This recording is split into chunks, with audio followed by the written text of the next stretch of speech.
Over the course of the semester, I would say my view on mathematics has changed in more ways than one.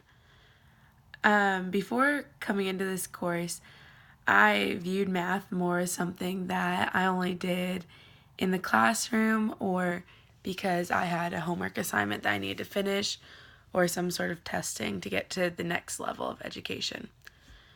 After taking this course, I started to view math as something that is more of a privilege for people to have. Um, a knowledge of mathematics and a firm understanding of it is a privilege for people to have inside and outside of the classroom. So I believe, as wanting to be an elementary teacher, I want to equip students with the mindset that math isn't something that some people are just good at and other people are not, and that's just the way it is. I want students to view math as something that they care about and they see as something that they need for not just school, but for outside of school. So for real life things and just something that they can implement for the rest of their lives and incorporate in their lives. And I don't want it to be something that students are scared of and that their confidence gets busted at an early age and then they just don't recover from it. Because I know for myself, there were times in the classroom where I didn't feel very confident in my mathematics abilities. And I know that that confidence did play a huge factor on my performance later on. And I believe that if I had a stronger confidence in math, then my performance would have shown correlation to that throughout school. So at the beginning of taking math methods, I ranked my confidence as somewhat confident in actually doing math. So throughout my schooling, I went up to pre-calculus and I did fine in all of the classes. I got all A's and B's, but it was always something that I didn't really feel like I was necessarily good at. I always just felt average. And because of that, I just didn't have very much of a motivation to want to perform any higher than average. So I didn't want to put very much effort in. But at the end of this class, I gained a new confidence in doing math more than just somewhat confident. I would say that I am very confident in doing math because I know that if I put the effort in and I truly try to grasp a concept, I know that I have the ability to do so. And I know that once actually doing math is something that I'm confident in, then I can be confident in teaching it as well. I don't think that I can be confident in teaching math if I'm not confident in doing it. So I think in order to teach math, I need to become very confident in doing math. So with that being said, I started the class with being not very confident in teaching math. I always thought math was something that I understood, but when it came to explaining it to other people, I don't think it's something that I would really understand. So, with my confidence going up in doing math and knowing that if I really try and if I have the desire to try hard and really understand something, I know that I can teach what I'm confident in. So I would say my confidence in teaching mathematics has gone from not very confident to somewhat confident. I'm still not super confident in my ability to do so, but I know that teaching the 2 lessons in my second grade classroom has definitely helped me to kind of get an insight on what their mindset is doing math and what their thought processes are. And I think once I can kind of expect what I know that the students are going to say or what they're going to be thinking, I think that'll be helpful in teaching it because I can teach according to how I think students are going to respond.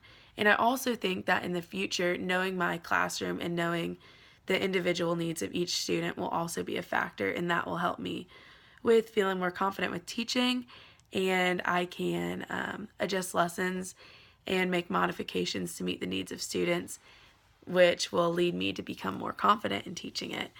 And I think that as I get more experience teaching it and start to learn more about just what students are really thinking and what approach is best to teaching it, I think that will help me grow in my confidence as well. I think another thing that helped me grow my confidence in teaching math this semester has been watching all the different lessons in class that people have presented. I like that we did a variation of topics, and it was extremely helpful to hear insight from other teachers or other soon-to-be teachers about how they would teach something. And it just really helped me to hear their ideas, because it helps me hear ideas of what other people around me are thinking, and just kind of collaborate with them, put my ideas with theirs, and just think of various ways to modify lessons. And it also helped to hear the different ways that everyone in the classroom thought, because I feel like everyone in our class has a very different thought process, and I think it's important to be able to listen and value each of those thought processes. Also, I think as I teach math in the future, I think that my change in mindset this semester will be something that will help me just have progress in my teaching abilities, and something that will continue to be built on in the future. So in my future classroom, if I were to have an unlimited budget to set up mathematics in the classroom, I think that the first thing that I would focus on is manipulatives. I would want to have a wide variety of manipulatives, and I would want to have abundance of them so that each student would get their own manipulative set. So, for example, rulers, counters, tangrams, clocks for learning time, just money, plastic coins, and because I'm a hands-on learner, and just being able to visually see things and get to put things together helps me to understand math more. And I think a lot of students are the same way in that. And I think if students got their own math manipulative set, I think that that would help them greatly, and that would definitely be beneficial for some students. In addition to this, I think I would also incorporate a lot of technology in the classroom. So students would get their own calculators, which they would only use for certain things. And I think calculator time would definitely have to be limited. And then also students would have their own iPads. I watched in my practicum classroom students do math games on iPads, and many students found that a lot more entertaining, but they were still able to practice their math skills and do it in a way where they were interacting, and just it put a new spin on it where students were able to have fun, remember, and apply what they've learned to do these games. So I think technology could play a huge role in that. And then lastly, I would include other things like books and flashcards, and flashcards for different subjects such as money, time, graphing, things like that, because I know as a student, I learned best using flashcards, and repetition was something that helped me. And I think some students also learn more effectively with repetition. So I think having various flashcard sets for students to either do it themselves or do with their friends, or we could do as a large group, would be very helpful. So that's how my mindset has kind of changed and grown this semester in math methods.